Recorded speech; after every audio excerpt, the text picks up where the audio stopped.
Denise had a rip the Band-Aid off weight loss approach. She wanted to lose weight as quickly as possible because she knew she couldn't last long on a diet.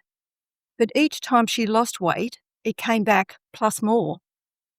In this episode, you'll hear that this weight pattern is normal when fast dieting triggers the system to fight back.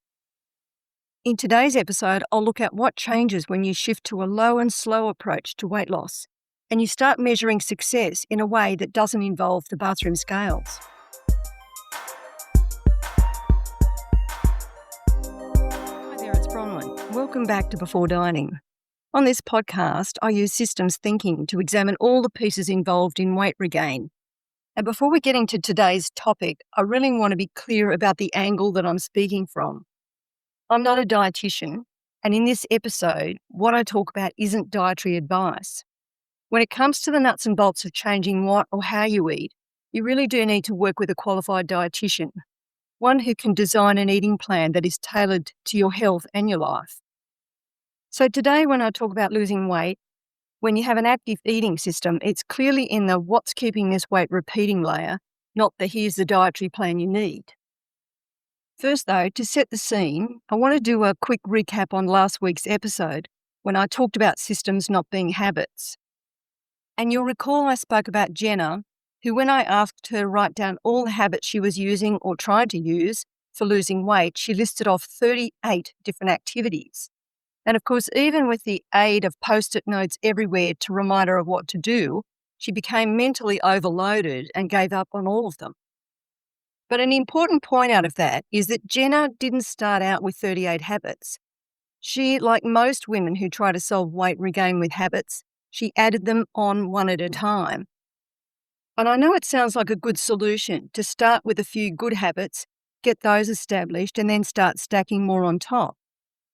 It's an attractive idea that once you get the habits running in background mode, then the weight loss will take care of itself. If only.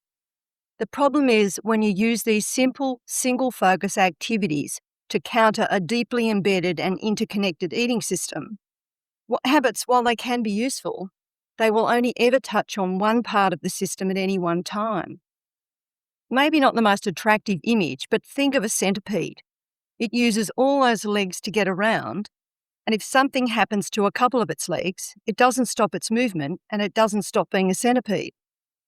So whether you employ habits or not, making changes to parts of the system doesn't change the purpose or the function of it. And it's the system that generates your weight pattern, that one that keeps repeating. When you go on a diet where you slash calories, cut out whole food groups and push yourself hard, we know that you can do that for a while. You can even do it for long enough to see numbers move on the scale or that your jeans feel looser, and maybe even people start to comment. But your system is reading that whole situation very differently.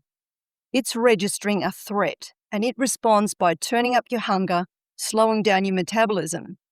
And it does those plus other things because its job is to keep you alive. Let me bring in Denise's story here to give you an example of how this looks in everyday life, because her experience is pretty common for many women. So Denise had been dieting on and off for about 2 decades, and she's a smart woman, but she's always had a sense that there was some other reason behind her weight regain, because her story didn't match the story of you must be lazy or lack willpower. She had tried many diets and she could and did lose weight. And then almost like clockwork, she'd quit the diet and eventually the weight would come back.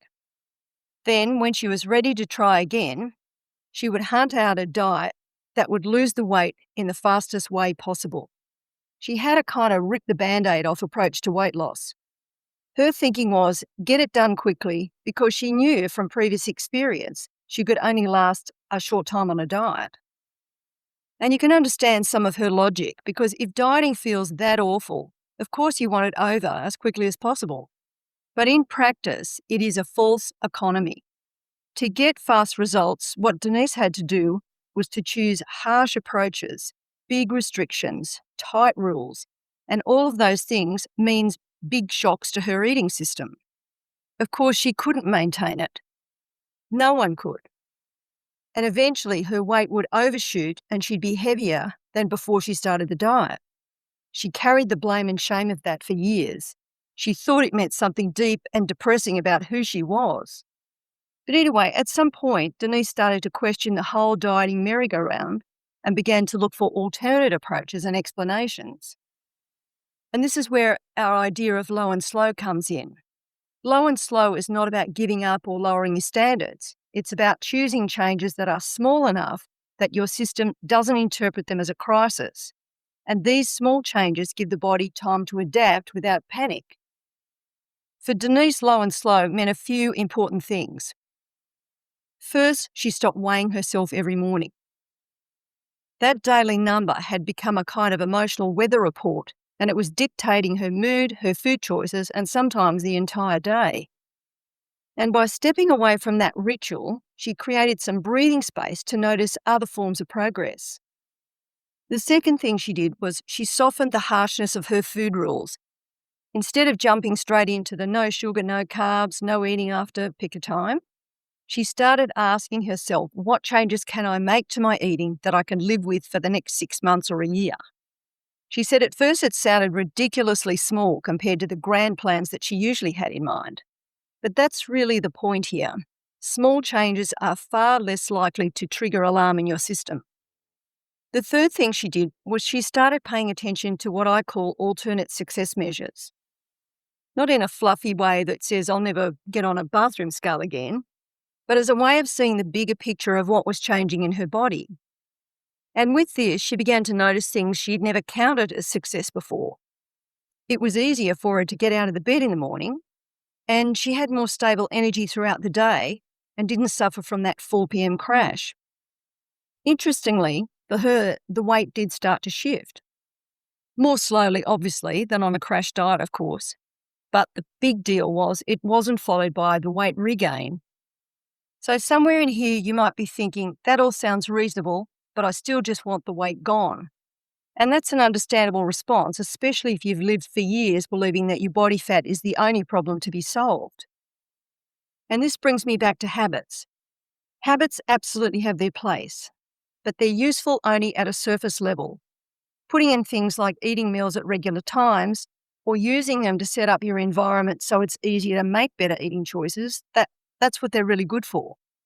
But when it comes to systems, habits are like changing roof tiles on a house. The house still remains the house. For permanent change, we need structural, not just cosmetic changes. So in short, what I'm suggesting here is that you need a different kind of relationship with eating. And that might mean choosing slower, more sustainable weight loss over the quick fix type. It could also mean letting your early wins be things like deeper sleep or steadier energy. Or maybe even a success measure is hearing less food chatter in your head.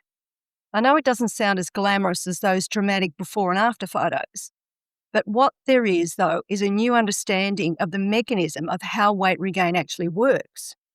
You can actually figure it out. So as I start to wrap up this episode, let me leave you with a question swap. Instead of asking, how do I get rid of this weight quickly? Replace it with, what is an eating plan I can enjoy for a year? And if you can remember that your eating system is not an enemy to be fought, that it has a purpose and it's working as designed. And until you know the purpose of yours, adopting a low and slow approach is the best way to work with it. Low and slow changes will stop the system overshooting and delivering that weight regain. Now, if you're ready to discover the purpose of your eating system, start with the diagnostics I've created at thewaitingforhappiness.com.au. They've been stripped of any blame and shame so you can get straight to the critical information you need. So thanks for listening this week, and I'll talk with you next week.